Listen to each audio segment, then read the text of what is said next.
Windows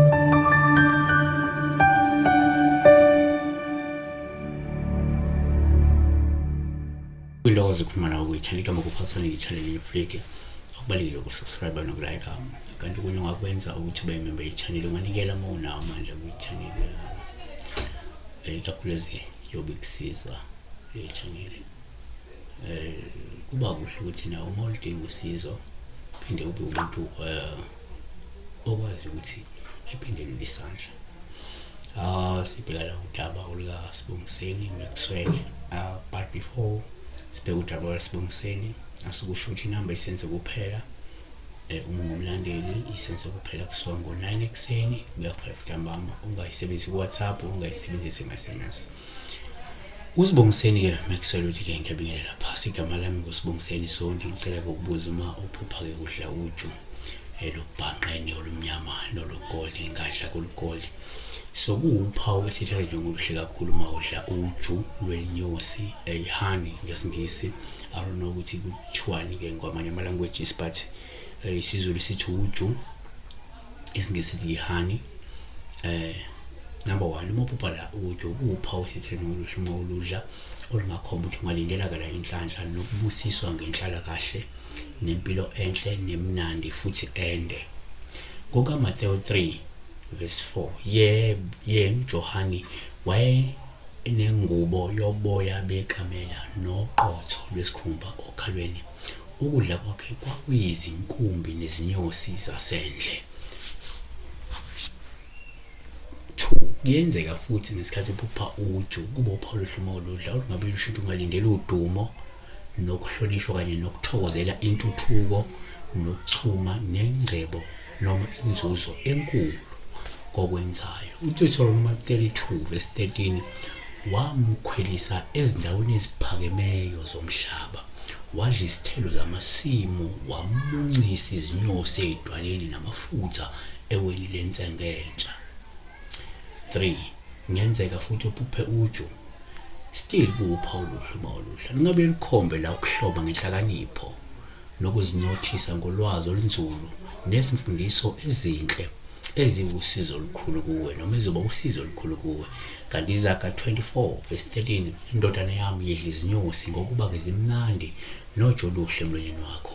Yazi ukuthi kunjalo ukuhlakanipha emphefumulweni wakho uma ukutholile kuyakuba khona isikhathi esizayo nethemba lako alikunqunywa. Isaiah 7 verse 15, uyakudla amaqanga nezinyosi aze ukwala okubi akhethe okuhle. 4, kungenzeka uliphuphe futhi uju still kuwuphawu oluhle uma uludla mhlawumbe kuwe lingachaza ukwamukela nokuphila ngezwi likaNkulunkulu nezimiso kanye nenkambo yakhe uma usanda kwamukela ivangeli noma umuntu owamukela ivangeli.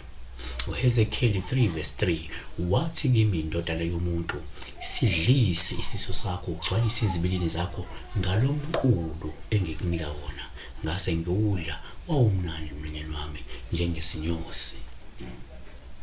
Umqulu incwadi Isambulo 10 verse 9, ngaya kuyo ingilosi ngase ngithi kuyo, mayinginike incwadi encane. Yayisithi kimi, yithabathe uyidle uyiqede, izakuba eswini kepha emlonyeni wakho yakuba mnandi njengezinyosi. 3, 5, empeleni kuyenzeka lisathi uphupha futhi loju sithi na lento ingabe ikhombo uphawu oluhle uma uludla ngoba lokhu kungabe kukhombela isikhathi esihle sokubusa nokuphila kahle nokungesweli lutho esizayo kuwe. Shuli ngamanye amazwi ukukhomba kophakathi. Amahubo 81 verse 16, ubeya kubapha ukolweni omuhle, yebo bayabasuthisa ngezinyosi zasesiweni. Kanti uIsaiah 7 verse 22, bese kuthi ngobuningi bobisi ezilwehlisayo idle amaqanga ngoba amaqanga nezinyosi bayakudla bonke abaselezweni. Kasivale ngokuthi-ke 6, kungenzeka uphuphe uju still uphawu oluhle uma uludla. Kwabanye lokhu kusho ukuthi kuwuphawu olubi kwesinye isikhathi empeleni uma uludla uju ulidla kakhulu ngokweqile, ngoba lokho sekungabe seqwayiso sokuthi impela wena uthanda ukugqama kakhulu, usifunela udumo olwenqile, ufuna ukuhlonishwa nokuvelela kunabanye. Izaga 25:27. Ukudla izinyosi eziningi akukuhle nokusifunela udumo, kakusilo udumo. Siyabonga kakhulu sibheka la uju lwezinyosi, honey. Subscribe, like, nikela. Sebenzisa inamba kuphela kuma-calls nakhona uma ungumlandeli we-channel. Ungasebenzisi ku-WhatsApp, ungasebenzisi ama-SMS. Bless you.